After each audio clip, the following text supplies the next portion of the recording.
paperback and e-readers this March. John Haynes, the man with nothing to lose. The man who rules the world runs into the irresistible force of a man with nothing to lose in this action-packed, all-new John Haynes series adventure. Get the regular and variant cover editions of John Haynes, the man with nothing to lose this March. In a recent article in the Atlanta Black Star, former world heavyweight champion Mike Tyson stated that he didn't set a good example as a black man to his children and blames himself because his children aren't attracted to other black men and black women and have no interest in pursuing relationships with other black men and black women or considering them as partners for marriage or building a family. Now, your Mike Tyson is baffled to why his children aren't attracted to other black people, but I can clearly see why his children aren't attracted to other black people, and I believe that part of it is his fault because he did not set an example as a father to the women who he had children with, because your Mike Tyson oftentimes had children with baby mamas, so he was not a father in the home modeling manhood for his children, nor was he a man who modeled black on black love as an example to his children so that they could see that a black man and a black woman can see each other as attractive, desirable, and want to see a relationship between a black man and a black woman. Because it's very important for a child to see a black man and a black woman showing love and affection for each other and sharing love and affection with each other, because that's part of healthy development. When a father is in the home and he is showing love to his wife and showing love to his children, he is providing a model for his children as related to having relationships with other black men and black women. So Mike Tyson is right on that point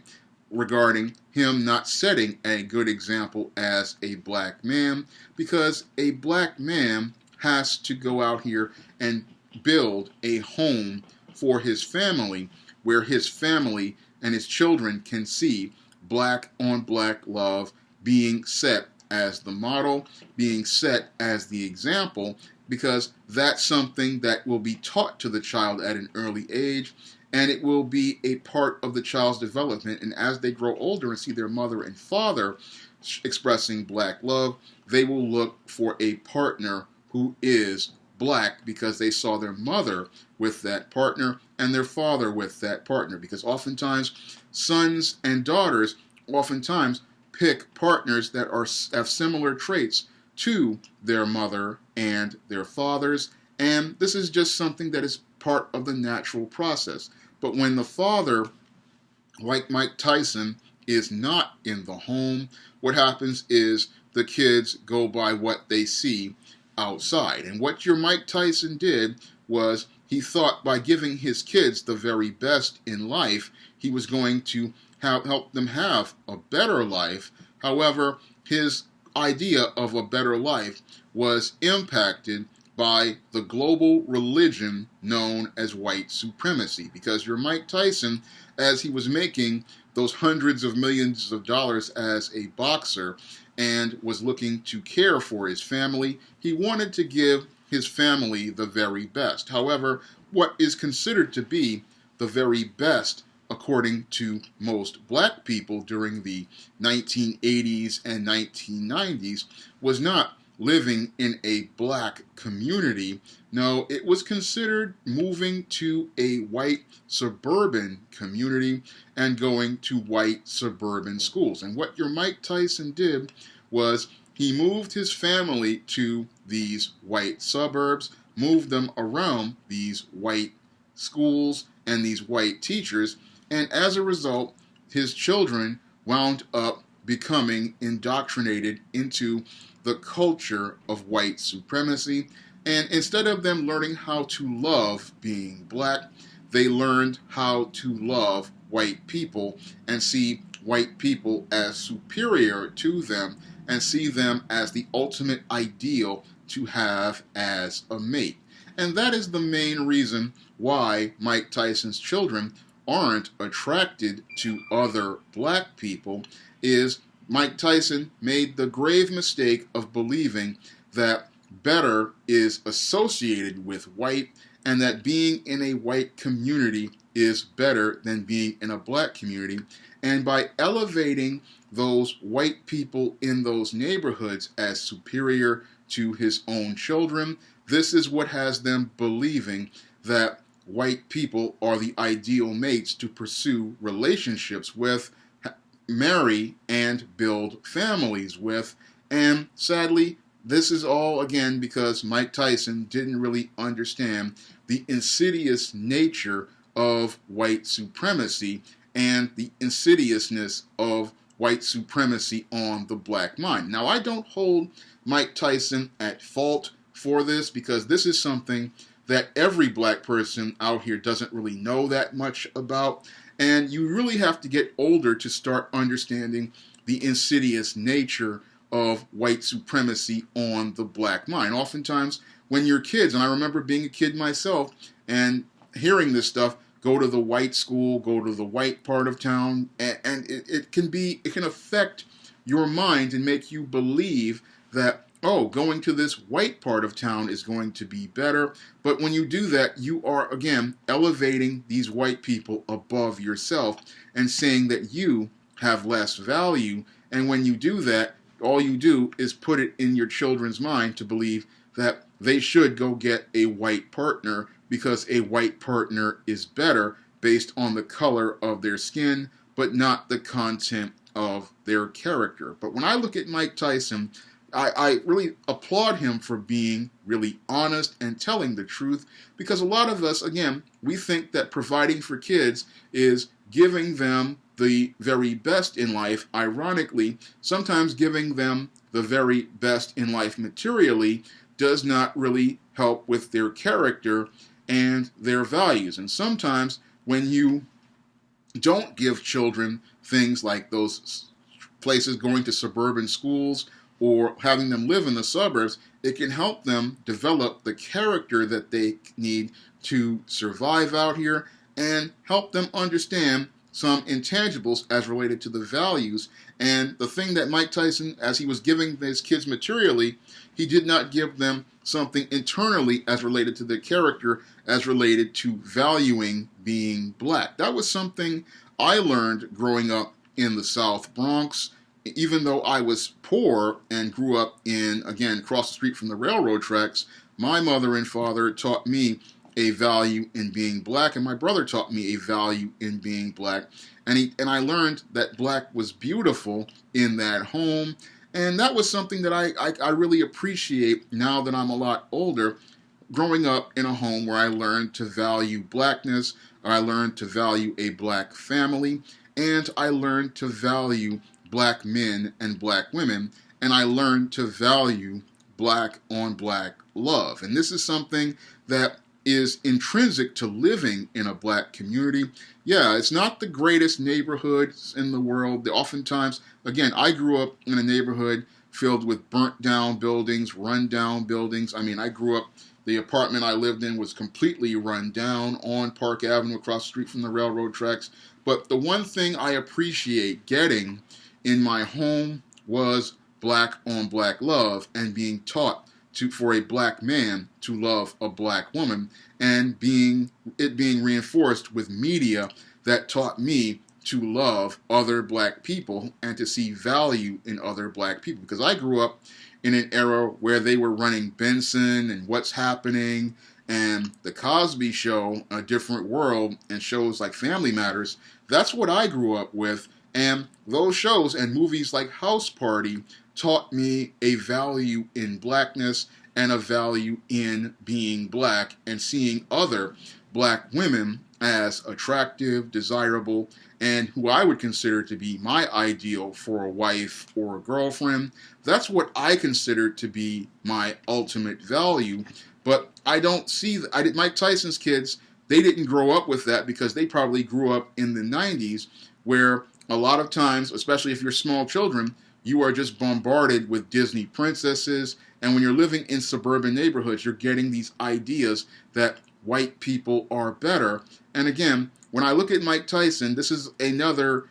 argument for building a strong black community, because a strong black community is a place where children will learn value in being black, value in a black family, and to learn to value others who look like themselves, and to see others like themselves as ideals for partners for marriage and a family. And that's something, again, that money can't buy. Money cannot buy values. And Mike Tyson's children, sadly, did not get a series of lessons in values. And they didn't get those lessons in values because they did not get to see that good example of a black man as a father in the home, and they didn't get to see that example of a black man modeling black manhood the way a father models black manhood in the home, the way a father shows an example of black leadership in the home, and the way a father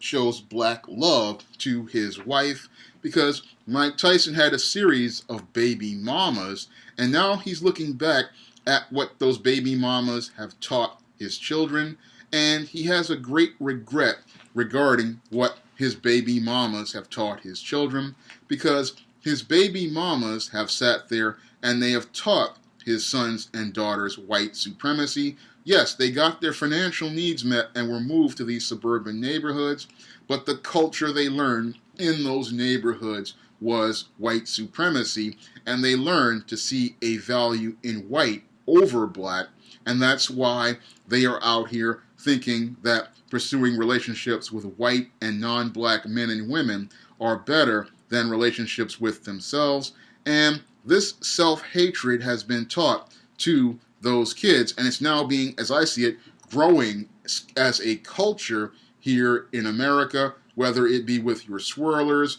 whether it be with your SYSBM black men. This culture is a scary one, because instead of black people seeing other black people as lovable, attractive, and desirable, black people are learning to hate each other and to see others outside of their race as the ideal for a partner in a relationship, and see each other as having no value, seeing each other as having no worth. And that's the saddest thing about this is, again, one generation did not set a good example as black men and black women in showing love to each other, and that's why this generation today doesn't see each other as attractive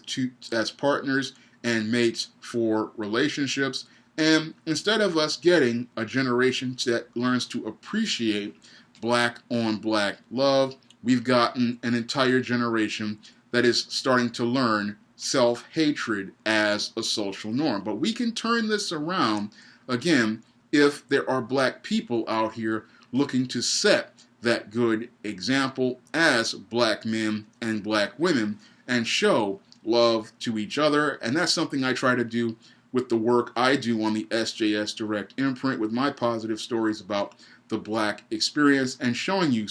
black on black love in stories like I do, like A Recipe for Success, The Temptation of John Haynes, Spinsterella. I try to show you black on black love, and in books like The Theta, show you black families and show you that there are black men who love black women, there are black women who love black men, and there are black communities where